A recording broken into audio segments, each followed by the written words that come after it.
Kabanata 151 hanggang 160. Kabanata 151. Pagkasabi noon ni David ay naging seryoso ang kanyang ngiti na agad namang nakaramdam ng pressure kay Bobby at sa kanyang pamilya. Ngayon, lahat sila ay nakatingin kay David ng may pagtataka. Bagaman matagal na nilang hindi nakita si David ay isang yes man sa kanilang mga mata. Nang makilala ni David si Bobby at ang kanyang asawa, para siyang daga sa harap ng isang pusa. Bukod pa riyan, naging maingat din siya nang makita sina Felicia at Queen. Ito ang trauma na ibinigay nila kay David pagkatapos ng maraming taon ng pang-aabuso. Noon, hindi maglalakas loob si David na pabulaanan si Bobby at ang kanyang asawa. Kung sakaling maglakas loob siyang magsalita pabalik, siya ay mabubugbog. Noong una nilang pagkikita si David ngayon, natural na akala nila ay katulad pa rin siya ng dati. Magdala man si David ng dalawang tao, hindi nila sila pinansin. Hindi sila naniniwala na ang isang mahiyain na tulad ni David ay maglalakas loob na gawin sa kanila ang anumang bagay. Gayunpaman, si David ay hindi lamang ng ahas na pabulaanan ang mga ito ngayon, ngunit nagsalita din siya ng may panunuya, na naging dahilan upang hindi matanggap ni Bobby ang matinding kaibahan na ito. Hindi niya kinaya ang katotohanang nawalan siya ng respeto. Kaya naman, hinampas niya ang coffee table sa kanyang harapan, tumayo, tinuro si David, at sinabing, "David, huwag mong isipin na hindi ako maglalakas loob na saktan ka ngayong malaki ka na. Sa tingin mo ba matatawag mo ako sa pangalan ko? Ako ang iyong pangalawang tiyuhin at ako ang iyong tagapag-alaga. Naglakas loob akong bugbugin ka sa buong bakuran noong bata ka pa at hanggang ngayon ay naglakas loob pa rin akong gawin ito." Napatingin din si Queen kay David na may hindi magandang tingin sa mga oras na ito. Lumaki siya kasama si David at mas bata lang siya kay David ng 1 taon. Sa tulong ng kanyang mga magulang, madalas niyang binubuli si David noong bata pa siya. Sisihin niya si David sa lahat ng bagay at si David ay madalas na ginagawang scapegoat. Kaya naman, si David ang mabubugbog sa halip na siya at ngayon, mayroon siyang natural na psikolohikal na kalamangan laban kay David. Kahit ngayon ay 20 taong gulang na siya, hindi pa rin siya napasok sa alinmang unibersidad pagkatapos ng pagtatapos ng high school. Bukod dito, siya ay gumagala ng walang patutunguhan sa lipunan at siya ay nakipag-ugnayan sa ilang masasamang tao, na nagpadama sa kanya na higit na nakahihigit. Ngayon, naglakas loob si David na pumunta sa kanyang bahay upang humingi ng pera at ninisyon sila. Sinabi sa kanya ng nanay ni Queen na ang pera ay para sa kanyang mapapangasawa at makabili ng bahay sa hinaharap. Walang kinalaman ang perang iyon kay David. "David, kung hindi ka na naman magalang sa tatay ko at tinawag mo siya sa pangalan, huwag mo akong sisihin sa pagiging bastos ko sa iyo."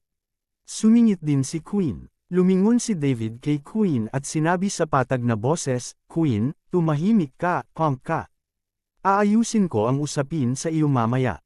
"Damn it! How dare you talk to me like that?" Humihingi ka ng bugbugin. Pagkatapos magsalita ni Queen, tumayo siya sa sofa at gustong sumugod para suntukin si David. Gayunpaman, sa sandaling bumangon si Queen, idiniin siya pabalik sa sofa ng isang malaking kamay kaya hindi siya makagalaw. Sino ka? Kung hindi ka bibitaw ngayon, sisiguraduhin kong hindi ka makakaalis sa Sioux City, naniniwala ka ba sa akin? Pilit na nagpupumigla si Queen, ngunit kahit anong pilit niya ay hindi pa rin niya kayang madaig ang malaking kamay. Hindi sinagot ni Gordon ang alinman sa mga sumpa ni Queen, mas lalo lang niyang idiniin si Queen. Agad nitong naramdaman si Queen na medyo na-suffocate kaya hindi na niya magawang magmura, kaya lang iniunat niya ang kanyang kamay at random na iwinagayway ito sa hangin. Si Gordon ay isang mersenaryo sa ibang bansa, kaya natural na hindi niya kailangang mag-aksaya ng labis na pagsisikap upang harapin ang isang gangster na tulad ni Queen. Nang makitang itinutulak si Queen sa sofa at hindi makagalaw, agad na tumayo si Karen na nakaupo sa tabi niya para tulungan siya. Pero naitulak siya ni Wayne na biglang sumulpot sa harapan niya. Itinulak din siya ng napakalaking puwersa hanggang sa mahulog siya sa sofa. Nang makita ang sitwasyong ito, hindi na nakayanan ni Bobby. Tumayo siya at gustong maghanap ng sandata. Ang kanyang asawa at anak ay binubuli, kaya paano niya ito natitiis? "Bobby, maupo ka muna." Ang dalawang ito ay naging mersenaryo sa ibang bansa. Sila ay nabinyagan sa digmaan at sila ay may dugo sa kanilang mga kamay. Sa tingin mo ba matatalo mo sila? Sabi ni David habang nakatingin kay Bobby. Maghahanap na sana ng arma si Bobby nang marinig niya ang boses ni David. Biglang nanlamig ang kanyang katawan nang lumingon siya kina Wayne at Gordon. Kabanata 152. Inilabas din ni Wayne at Gordon ang ilang madugong aura na nabuo nila sa larangan ng digmaan sa panahong ito. Agad namang nanlamig ang 4 na miyembro ng pamilya ni Bobby, at napatingin silang dalawa na may takot sa mga mata. Ang pamilya ni Bobby ay mga ordinaryong tao, at natural na hindi nila mapigilan ang aura na inilabas ng mga master na nabinyagan sa larangan ng digmaan tulad ni Wayne at Gordon. Maingat na umupo si Bobby at sinabing, "David, ano ang gusto mo? Gusto ko lang ibalik ang pag-aari ko at bawiin ang kabayaran ng mga magulang ko. Tungkol naman sa bahay na ito, ituturing ko na lang ito bilang pasasalamat sa hindi mo ako pinatay sa mga taong nanatili ko rito. If you had been more ruthless back then, baka wala na si David Liddell ngayon," sarkastikong sabi ni David. "Walang pera pero iisa ang buhay ko. Hindi ako naniniwalang maglalakas loob kang gawin sa amin," sigaw ni Karen. Ang perang ito ay para sa kanyang anak na si Queen para makapag-asawa ng asawa at makabili ng bahay. Kung ito ay ibinigay kay David, dahil wala pang trabaho si Queen, ano ang gagawin niya sa hinaharap? Bilang karagdagan, ang kabayarang ito ay nakabuo ng maraming interes bawat taon. Kung wala ang perang ito, magiging mahirap ang buhay ng kanilang pamilya. Sa makatuwid, talagang hindi nila maibigay kay David ang pera. Kanina pa gustong pumayag ni Bobby, tutal makapangyarihan ang kalaban at sa unang tingin ay hindi madaling harapin ang pares na kasama ni David. Gayunpaman, nang marinig niya ang sinabi ni Karen, bumalik din siya sa kanyang katinoan. Oo, kung hindi nila binigay kay David ang pera, mangangahas kaya si David na gumawa ng kahit ano sa kanila. Paano kung sila ay mga mersenaryo sa ibang bansa? Hindi naman sila nasa ibang bansa. Maglalakas loob ba silang patayin sila? David, tapos na kaming gumastos ng pera. Wala kang makukuha kahit gaano mo ito kagusto. Dagdag pa, ako ang iyong pangalawang tiyuhin, at ako ang iyong tagapag-alaga. I have the right to manage this money, sabi ni Bobby. Gustong tumawa ni David. Pangalawang tiyuhin, tagapangalaga. Bobby, alam mo ba kung ano ang guardian? Karapat-dapat ka pa bang tawaging ganyan? Kahit na ikaw ay isang tagapag-alaga, ako ay nasa hustong gulang na ngayon, kaya hindi mo na ako tagapag-alaga. Wala akong pakialam kung may pera ka o wala. Ito ay malinaw na nakasulat sa kasunduang ito na iyong nilagdaan. Sabi mo ibabalik mo sa akin ang pera kapag 18 na ako. Hindi rin ako hihingi ng interes. Wala akong pera, giit ni Bobby. Sige, kumuha ako ng pinakamahusay na abogado sa River City at dapat ay papunta na sila dito ngayon. Sa tingin ko ay makakatanggap ka ng isang summon mula sa korte ngayong hapon. Pag-isipan mong mabuti, sabi ni David. Ikaw, sa sandaling iyon, hindi alam ni Bobby ang gagawin. Kung ibibigay nila kay David ang pera, hindi matitiyak ang buhay ng kanilang anak na si Queen. Kung hindi nila ginawa at idine-mande sila ni David, tiyak na matatalo sila sa ebidensyang mayroon si David. Pagdating ng panahon, magiging mahirap kung maapektuhan ng bagay na ito ang trabaho ng kanilang anak na si Felicia. Sa isang banda, kailangan niyang garantyahan ang buhay ng kanyang anak sa hinaharap. Sa kabilang banda, ang trabaho ng kanilang anak na babae na nasayang nila ay nasa panganib. Hindi alam ni na Bobby at Karen kung paano pumili. Kabanata 153. Natahimik sandali ang sala, hindi rin sila pinilit ni David.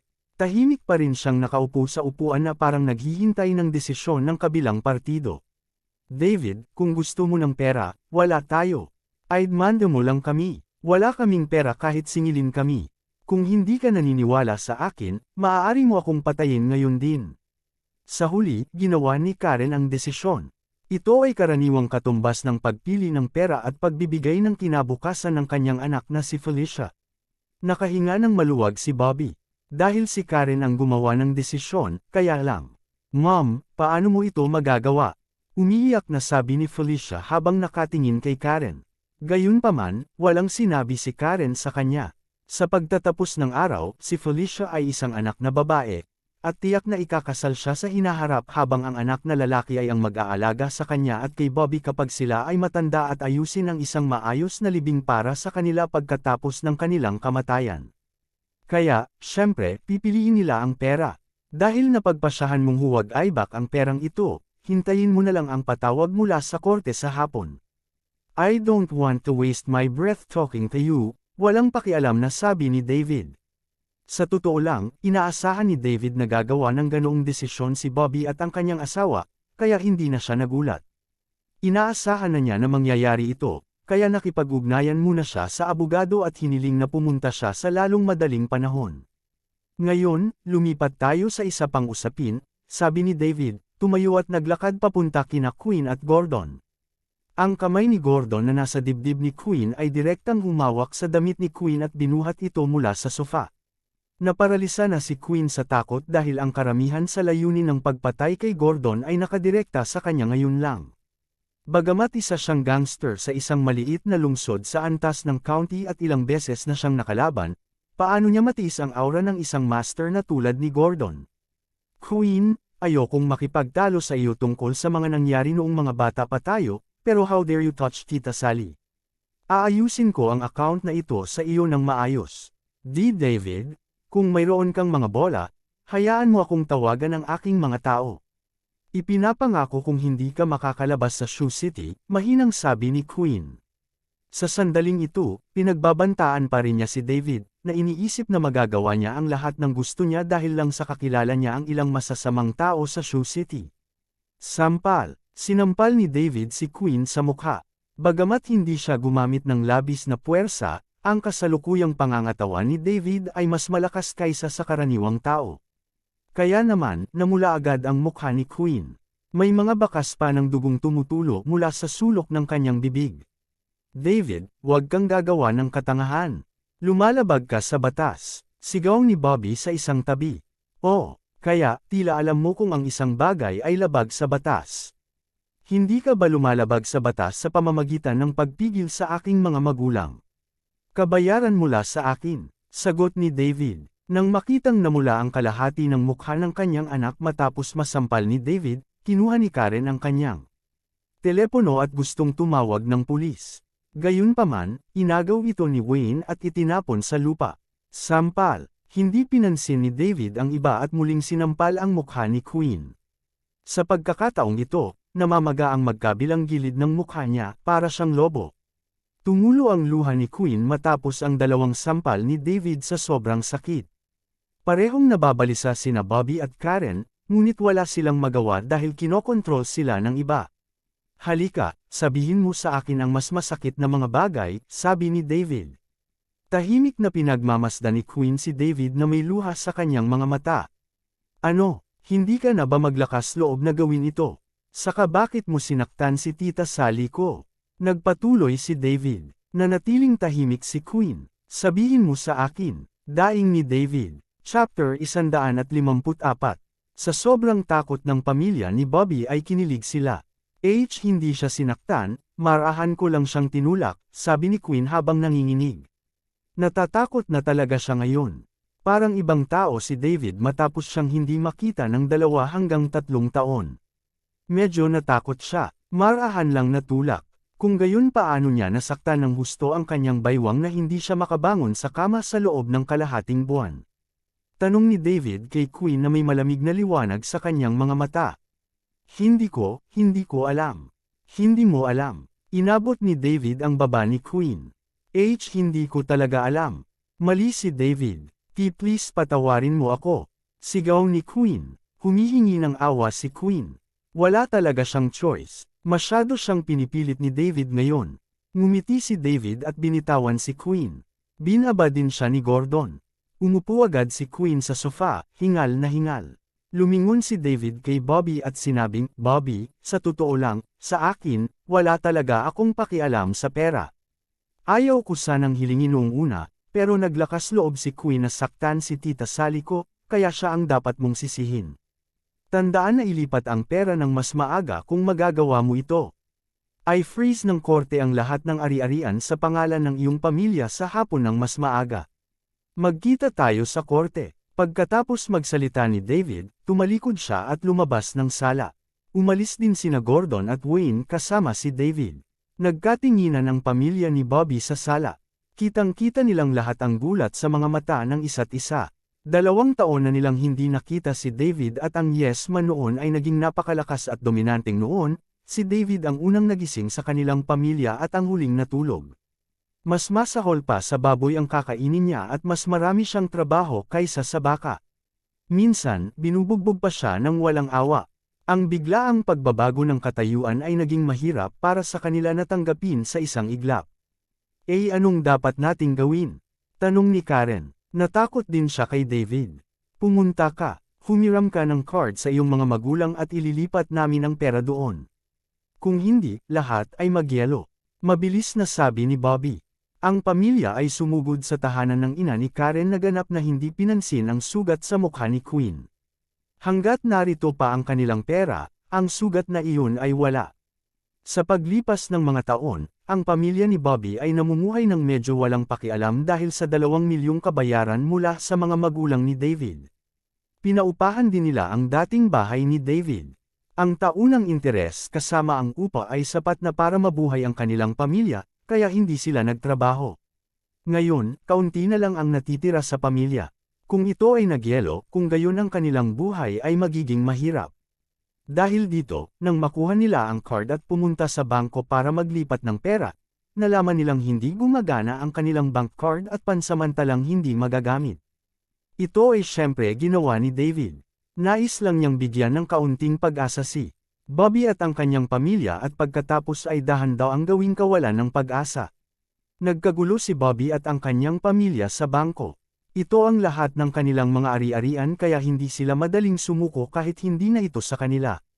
Gayunpaman, paano sila papayagan ng bangko na gumawa ng ganoong kaguluhan doon? Sa huli, tumawag ang bangko ng pulis, at ang buong pamilya ay dinala pabalik sa istasyon. Doon, kinasuhan sila ng pulisya ng panggugulo sa kapayapaan at ipinaalam sa kanila na pananatilihin nila sila sa administrative detention sa loob ng 5 araw. Pagkatapos nito, tumanggap ng summon mula sa korte ang pamilya ni Bobby na nasa police station pa. Kasabay nito, ang lahat ng asset sa ilalim ng kanilang mga pangalan ay na-freeze. Ngayon, alam na ng buong pamilya na tapos na sila. Chapter 155. Pagkaalis ni David sa bahay ni Bobby, hiniling ni David kina Wayne at Gordon na magmaneho ng kotse papunta sa bahay ni Tita Sally para tulungan silang ilipat ang kanilang mga gamit. Mag-isa siyang nagmaneho papunta sa bahay ni Tita Diana. Nais niyang gumawa ng paraan para malaipat ang pamilya ni Tita Diana sa River City tulad ni Tita Sally.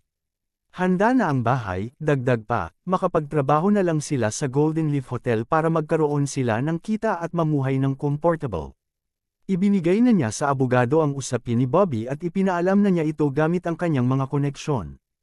Kaya naman, hindi na niya kailangan pang bigyang pansin ang bagay na iyon. Hindi naman siya kapos sa pera. Si Tita Diana ay isa pang liwanag sa buhay ni David bukod kay Tita Sally. Siya rin ay naging napakabuti sa kanya. Since junior high, hindi na ginastos ni Bobby si David kaya ilan sa mga gastusin at libro ni David ang binayaran ng dalawa niyang tiyahin. Sa kanyang 3 taon sa high school, dahil sa mabigat na gawaing pang-akademiko, hindi siya komportable na mag-aral dahil maaari lamang siyang manatili sa parehong silid kasama si JC sa bahay ni Tita Sally, kaya lumipat siya sa bahay ni Tita Diana ng 1 taon at nagtrabaho, mahirap para sa pagsusulit sa pasukan sa kolehiyo. Ngayong may kakayahan na siya, kailangan niya munang alagaan ang 2 pamilya para maging komportable siya. Ang tahanan ni Tita Diana ay nasa isang lumang residential area sa Sioux City. Si Tita Diana at ang kanyang asawa ay parehong empleyado ng kalapit na pabrika. Mayroon lamang silang isang anak na babae, na mas matanda kay David ng 4 na taon. Ang kanyang pangalan ay Judy Tanner. Diretso ang pagmamaneho ni David sa G-Wagon sa isang pamilyar na lugar ng tirahan. Dahil isa na itong napakatandang residential area, walang nagbabantay sa gate. Pagkatapos ay parada ang sasakyan sa ibaba, umakyat si David sa bahay ni Auntie Diana. Habang naglalakad sa koridor kung saan siya nakatira sa loob ng 1 taon, medyo nakaramdam ng emosyon si David. Bihira siyang pumunta dito simula nung umalis siya papuntang kolehiyo. Hindi naman sa siya ay walang utang na loob at hindi nagpapasalamat, ngunit sa halip, siya ay papasok sa trabaho ng part-time sa panahon ng taglamig at tag-araw na bakasyon. Nais din niyang kumita ng mas maraming pera at subukang pagaanan ang ilang pasanin kina Tita Sally at Tita Diana. Kaya naman hindi siya madalas bumisita. Medyo iba ang sitwasyon sa bahay ni Tita Diana kaysa sa bahay ni Tita Sally. Nang ipanganak ni Tita Diana ang kanyang pinsan na si Judy, may nangyaring hindi maganda at hindi na siya muling nakapagbuntis. Dahil sa pangyayaring ito, lumala ang relasyon nila ng kanyang asawa, at gusto pa nilang maghiwalay ng ilang beses. Gayunpaman, unti-unti itong bumuti sa pagtatapos. Isa pa, dahil walang anak ang mag-asawa, nang pumanaw ang mga magulang ni David, ipinaglaban nila ng husto si David. Gayunpaman, hindi sila pinili ni David. Noong panahong iyon, na naging dahilan upang hindi nagustuhan ni Uncle Alex Tanner si David pagkatapos lumipat si David sa kanilang bahay. Pumunta si David sa ika-4 na palapag at kumatok sa pintuan ng bahay ni Tita Diana.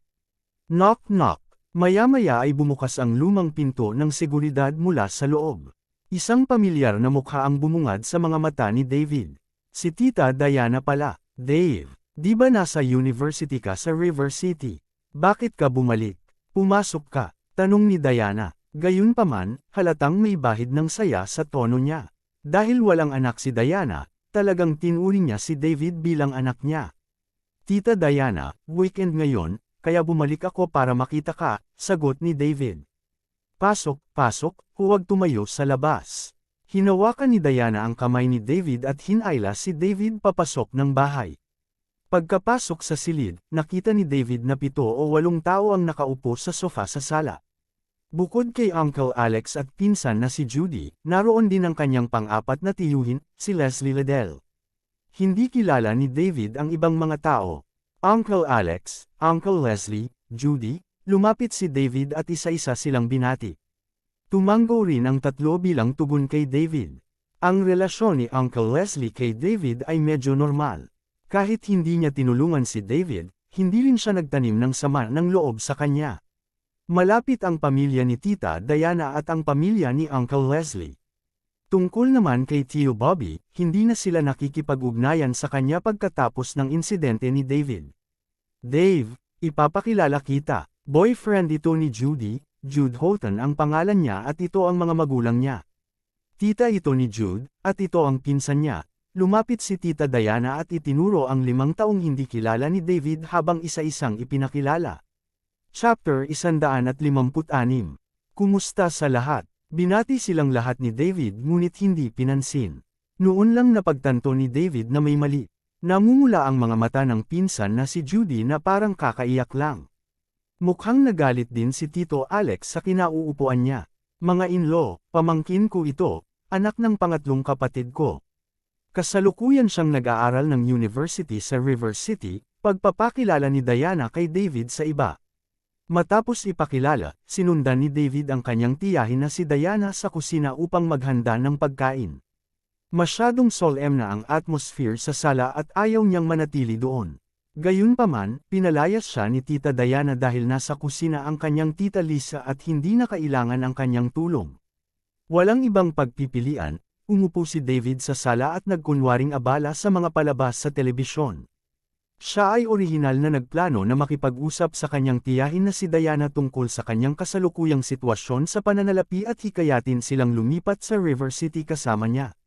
Gayunpaman, napakaraming tao dito para sa kanya upang sabihin ang anumang bagay, kaya kailangan niyang maghintay para sa susunod na pagkakataon upang sabihin sa kanya. Sa sandaling ito, nagsimulang magsalita ang magiging biyenan ni Judy. So, ano sa palagay mo ang aming mungkahi? Hindi ako sang-ayon. Galit na sagot ni Alex. Kung ganoon ano ang gusto mo? Huwag mong sabihin gusto mong pumunta ang anak ko at tumira sa isang bahay na kasing sira nito. Ilang taon ka nang tumira dito ha? Wala man lang malapit na magandang eskwelahan, saan mag-aaral ang mga anak nila? Paano mo planong lutisin ang isyu ng edukasyon? Sinira ko na sana sila kung hindi dahil sa sobrang pagmamahal nila. Nanay, anong sinasabi mo? Sigaw ni Jude. Tumahimik ka, Jude. Don't tell me plano mo talagang manatili dito buong buhay mo. Ikaw lang ang anak namin, walang paraan na papayagan kitang tumira sa kanila. Giit ng nanay ni Jude. Hindi na nagsalita pa si Jude. Ayaw na rin niyang manirahan sa lugar na ito ng tuluyan. Sa sobrang galit, gustong pabulaanan ni Alex ngunit wala siyang masabi. Talagang mas malala ang kalagayan ng kanilang pamilya kaysa kay Jude. Sobra-sobra na nga ang humiling kay Jude na magpakasal at manatili sa kanila. Ngunit si Judy ang kanyang nag-iisang anak na babae at ayaw niyang umalis ito. Gusto niyang makakalaro ang kanyang mga apo pagkatapos niyang magretiro. Kung ang kanyang anak na babae ay nagpakasal, siya at ang kanyang asawa ay mag-iisa at kaawa-awa pagkatapos nilang magretiro. Kaya lang, lumabas si Diana at sinabing, "Actually, we have already decided to buy a house. Tinitingnan namin ang ilang mga opsyon kamakailan, kaya hindi mo kailangang mag-alala tungkol sa pag-aaral ng kanilang anak. Bumili ng bahay. Sa tingin mo hindi ko alam ang sitwasyon mo sa pananalapi. Pareho kayong ordinaryong trabahador lang ng asawa mo. Walang paraan na makakabili ka ng bahay. Alam mo ba kung gaano kamahal ang mga bahay ngayon? Maging ang mga segunda manong bahay ay mahal, at walang paraan ang aking anak na lalaki ay nakatira sa isang segunda manong bahay pagkatapos ng kasal."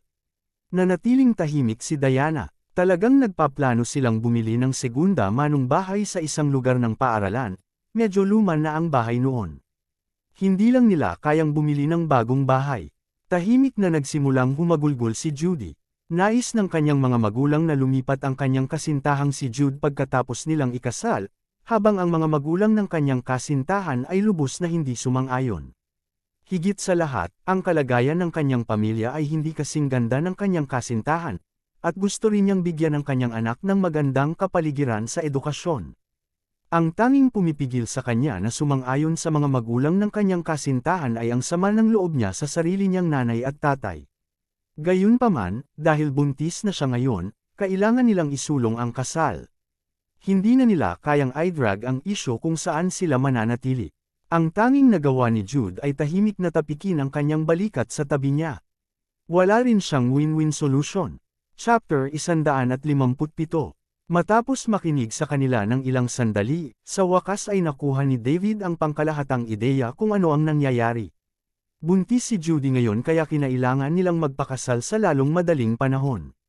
Gayunpaman, gusto ni Tio Alex na lumipat sa kanila ang bagong kasal pagkatapos nilang ikasal. Hindi pumayag ang magiging in-laws ni Judy dahil sa mahirap na kalagayan ng pamilya ni Tita Diana, at nag-aalala sila sa pag-aaral ng bata sa hinaharap.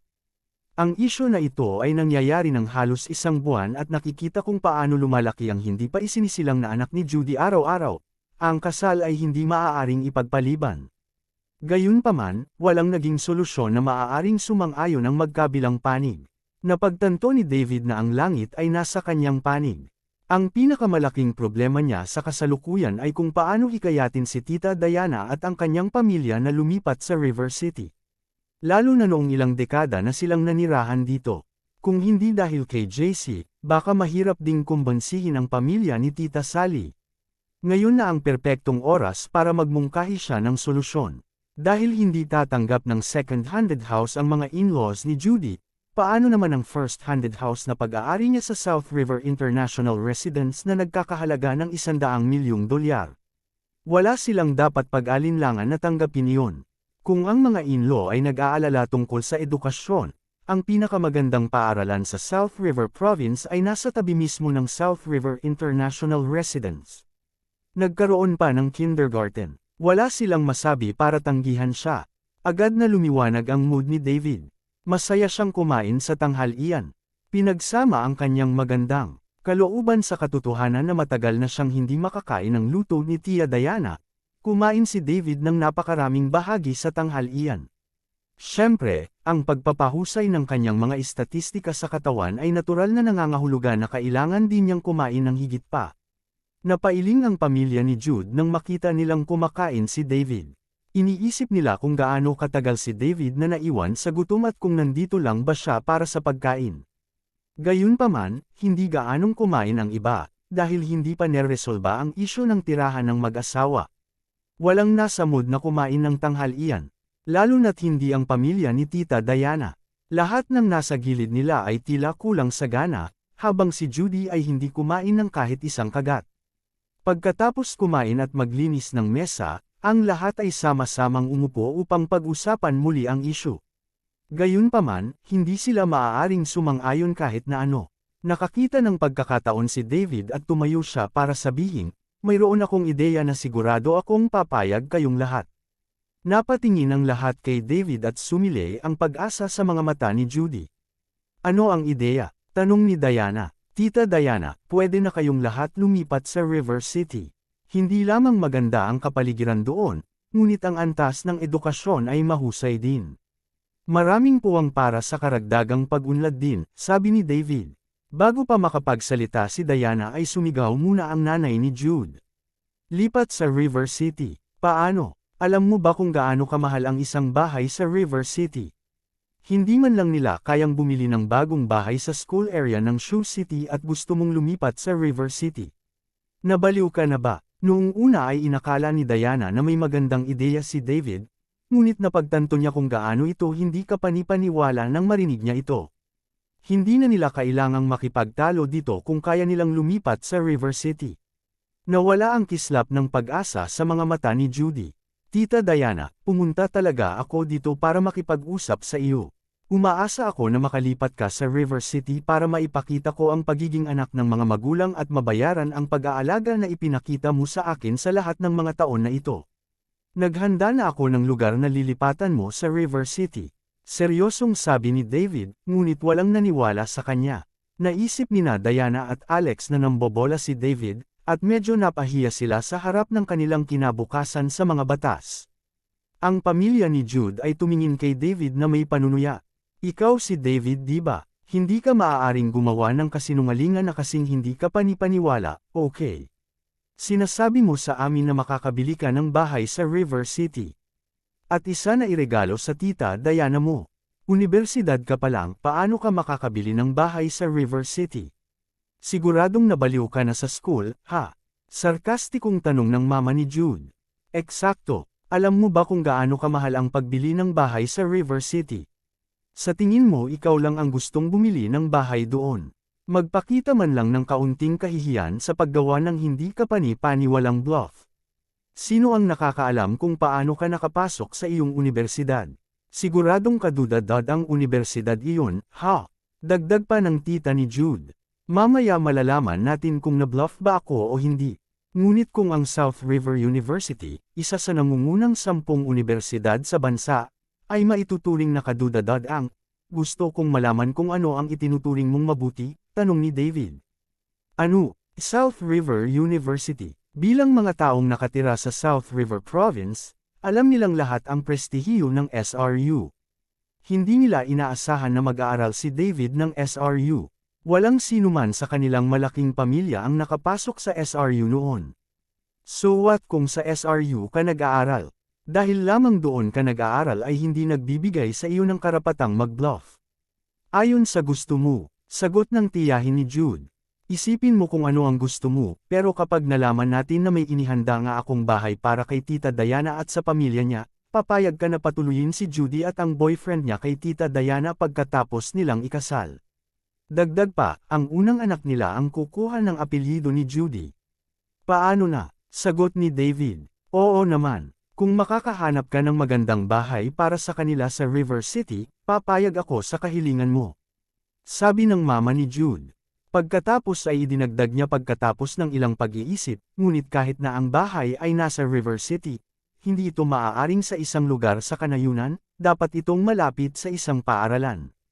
Ang bahay ay hindi rin maaaring mas maliit sa 200 metro kwadrado. Siya ay natural na hindi naniniwala na ang isang mag-aaral sa universidad na tulad ni David ay may kakayahang pinansyal na kayang bayaran ang isang bahay sa River City, pabayaan na iregalo ito sa isang tao.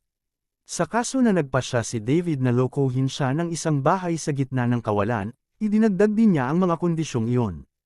Oo naman, nag-drive ka ba dito? Tanong ni David. Oo naman, anong panahon na sa tingin mo ngayon? Ang magkaroon ng kotse ang pamantayan, kaya syempre magkakaroon tayo ng isa. Magaling, umalis ka sa akin mamaya, sabi ni David. Pagkatapos, lumingon siya kay Diana at sinabing, tingnan natin ang bahay sa River City, Tita Diana. Dave, sigaw ni Tita Diana, magtiwala ka sa akin, Tita Diana. Tumingin sa kanya si David at sincere na sinabi. Matagal siyang tiningnan ni Diana bago siya sumagot, sige. Nagtiwala siya na hindi magsisinungaling si David sa kanya.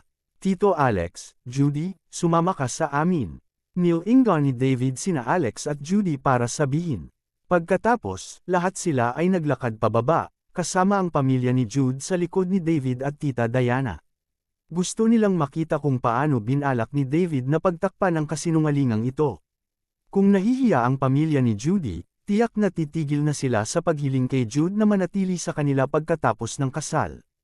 Gayunpaman, ang pamilya ni Jude ay masyadong natigilan upang lumipat nang makarating sila sa ibaba at nakita nila si David na binuksan ang mga pinto sa kanyang Benz G-Class.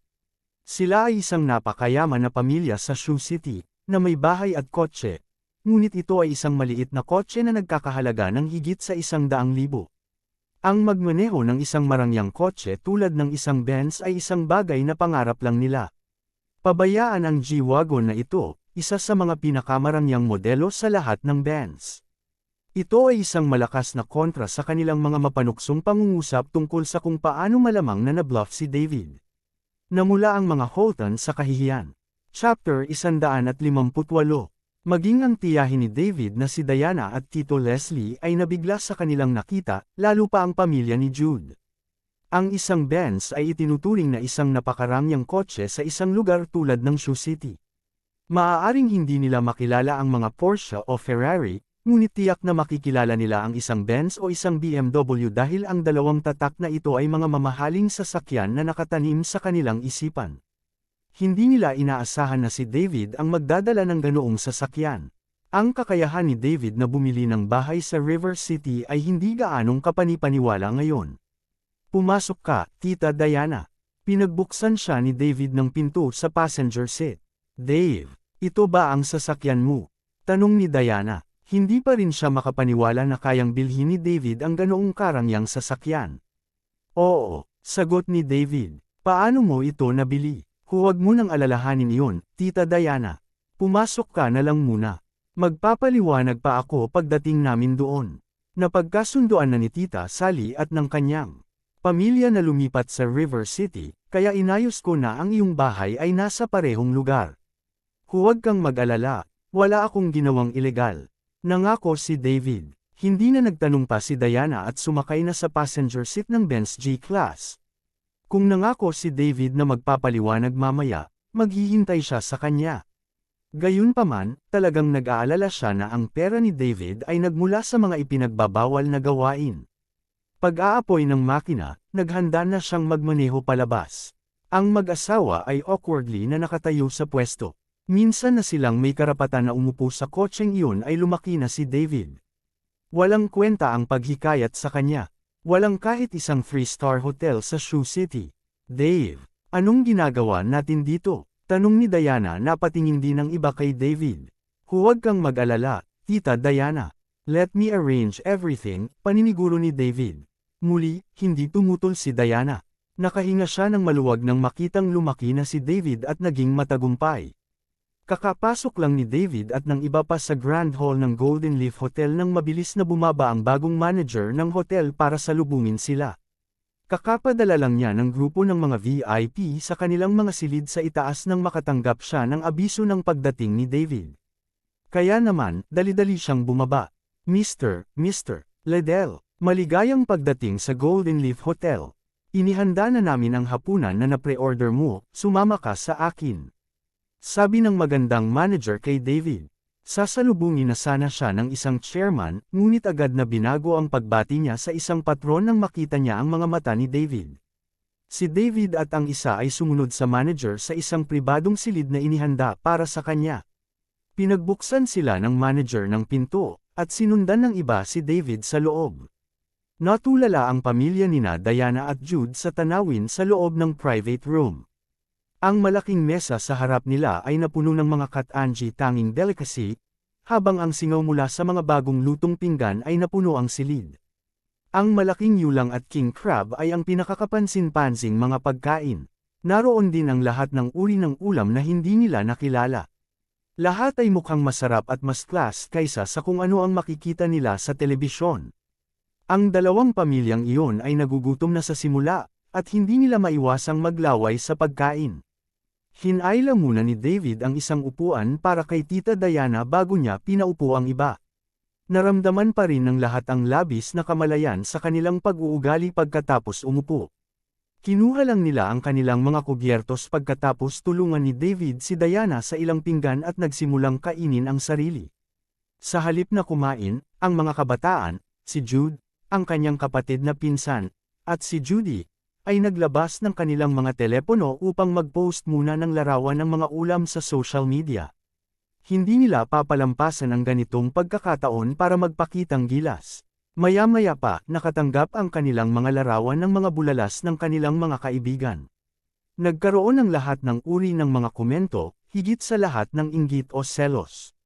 Walang sino man ang maaaring tumanggi sa gayong masarap na pagkain, maliban marahil sa mga taong may mga karamdaman sa pagkain. Ang mga reaksyon ng kanilang mga kaibigan sa gayon ay nasiyahan sa kanilang walang kabuluhang pagnanasa. Ang post ni Judy ay binubuo ng ilang larawan at ang caption na, Enthusiastic Hospitality from My Cousin. Chapter 159. Sa bahay nila Leslie, si Leslie at ang kanyang asawa ay nakaupo sa sala at nanunood ng telebisyon. May balak si Cedric na makipaglaro ng basketball kasama ang kanyang mga kaibigan ngayon dahil weekends naman kaya hindi siya pumunta sa bahay ng kanyang tita Diana kasama ang kanyang mga magulang. Sa sandaling ito, naabutan ni Cedric ang Instagram post ni Judy sa kanyang telepono. Agad siyang natulala sa masarap na pagkain sa larawan. Hindi man lang siya nakakita ng ganoon kasarap na pagkain noon. Ang lobster at ang king crab ay mukhang napakasarap, at mabilis siyang tumakbo sa sala. Nay, tatay, pumunta kayong dalawa sa bahay ni Tita Diana ngayon ha. Akala ko pinag-uusapan niyo ang kasal ni Judy at ng boyfriend niya. Bakit hindi mo ako sinama para kumain ng masasarap na pagkain? Naisip niya na ang mga larawan ay kuha noong tanghalian. Pagkatapos, ipinasa niya ang kanyang telepono kina Leslie at Lisa. Hindi na natahimik si Leslie at ang kanyang asawa nang makita ang mga larawan. Sa telebisyon lang sila nakakita ng ganitong pagkain.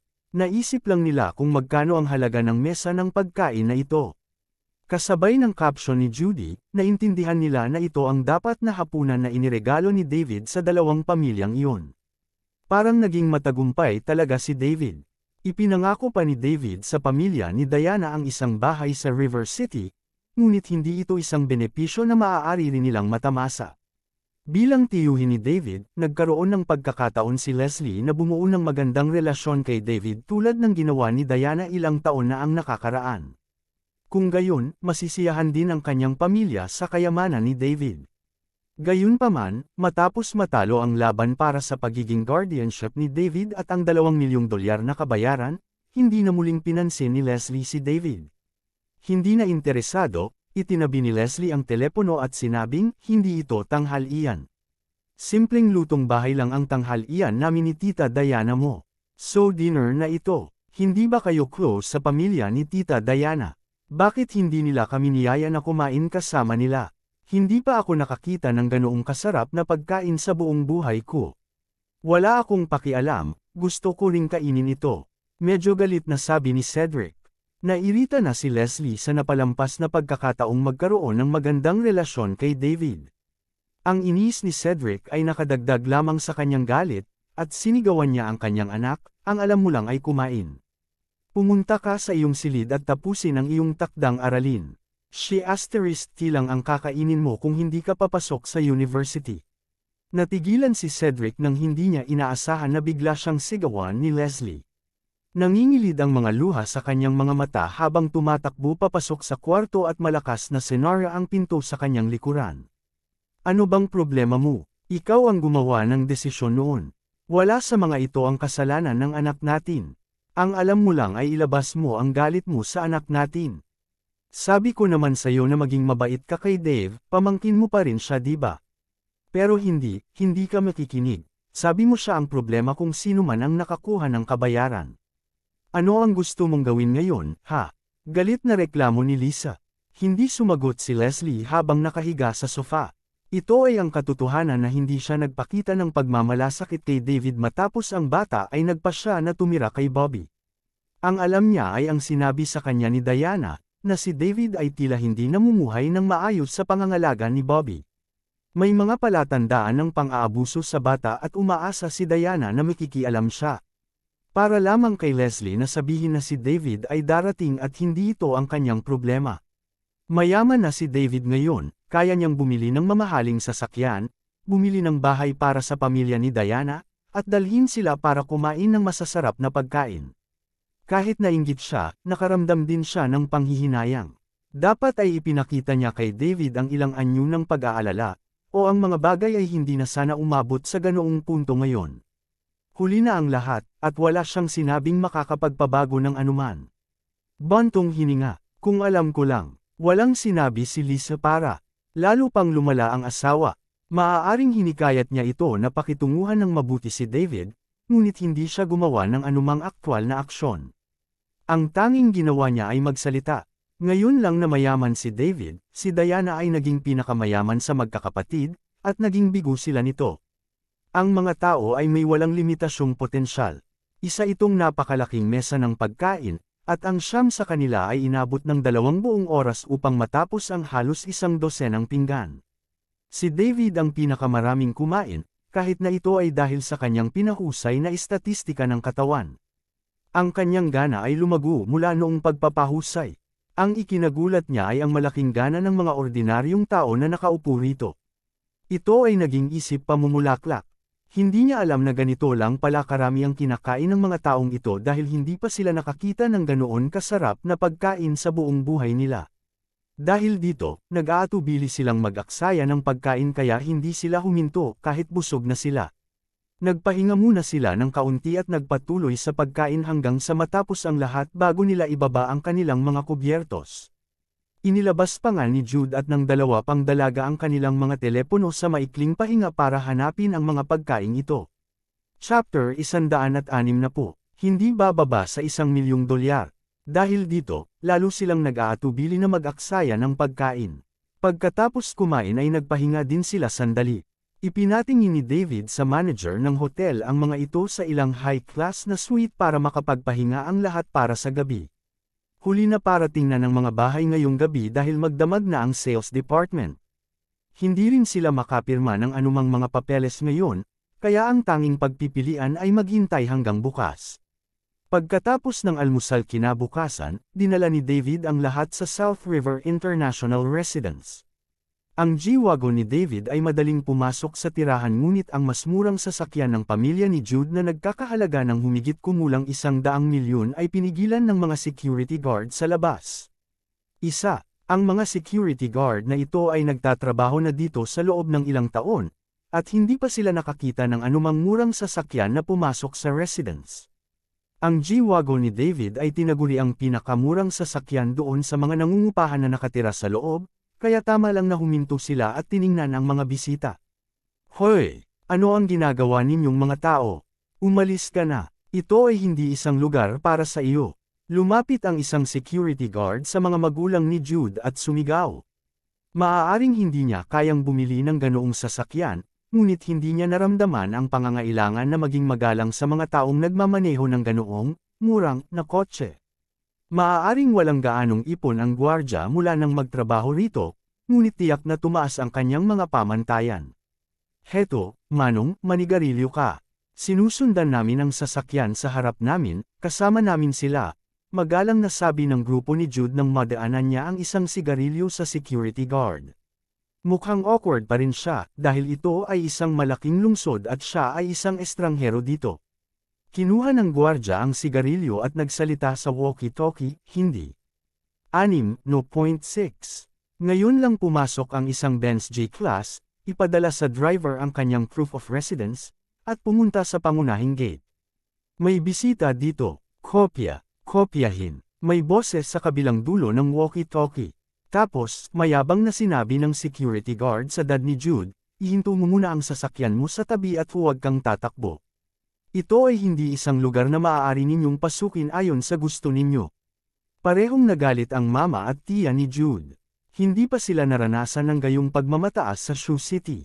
Itong lalaking ito ay isang security guard. Lamang, wala siyang karapatang kumilos ng mayabang sa kanila.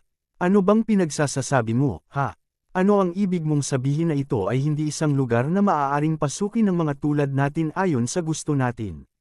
Security guard ka lang. Papaalisin ka namin sa property management kapag naging tenant na kami. Sigaw ng mama ni Jude sa security guard. Tama na yan. Security guard ka lang. Sino ka para umarte ng mayabang? Papaalisin kita. Tumulong ang tiyahin ni Jude. Ha? Ikaw, nangungupahan. Paalisin mo ako. Alam mo ba kung saan ang lugar na ito? Ito ang pinakamahal na housing area sa South River Province. Ang pinakamurang bahay dito ay nagkakahalaga ng 50 milyon at ang mga presyo ay maaaring umabot ng hanggang 400 milyong dolyar. As if pwede kang maging tenant dito. Panaginip ka, bakit ayaw mo? Walang awang nguya ang security guard. Ikinagulat nito ang mga tao sa sasakyan. Ang pinakamurang bahay dito ay nagkakahalaga ng 50 milyon.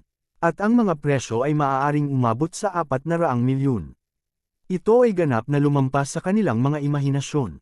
Nasa 4 hanggang 500,000 lang ang halaga ng kanilang bahay sa Sioux City. Maaaring mas malaki ang halaga ng mas malalaking bahay sa mas magagandang lugar, ngunit hindi kailanman lumampas sa 1 milyong dolyar ang mga presyo. Malaki ang pagkakaiba sa mga bahay na tulad nito na nagkakahalaga ng hindi bababa sa 50 milyon. Nang makita kung paano nabigla ang kanyang mga salita sa mga bisitang ito, lalong naniwala ang security guard na nakikipag-usap siya sa mga tao mula sa mga nayon. Kaya naman, patuloy siyang nanunuya. Puntahan mo ang iyong sasakyan sa gilid. Huwag harangan ang pasukan, lahat ng pumupunta dito ay big shot. Hindi mo kayang sayangin ang kanilang oras sa pamamagitan ng pagharang sa daan.